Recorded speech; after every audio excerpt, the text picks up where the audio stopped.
এটা হলো আই নদী, আই বানাস। তো এই আই নদীটা আসছিল আগে ওই গ্রামে, সন্তোষপুর। তো এখন ভাঙতে ভাঙতে আমার এই দলাগাছা গ্রামে আইছে। তো এখন সব দিনই ভেঙে আছে এই নদীটা। আরও এই সব এই খেতি বাড়ি করছে, এই খেতি বাড়ি সব ভাঙ্গে ভাঙ্গা চুরমার হয়ে আছে। তো আমি হিমন্তকে জানাইছি যে আমার এই নদী বান্ধনটার জন্য অবশ্যই জানি কোনো একটা সাহায্য করে দেয়।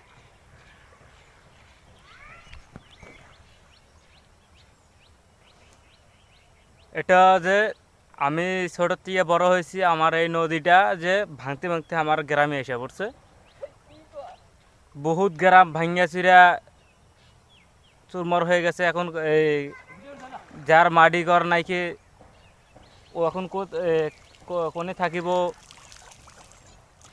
এই কারণে আমি সরকার থেকে এই মাদার চাইছি যে কোনো একটা ব্যবস্থা করে দিলে আমার মানুষ থাকতে পারবো।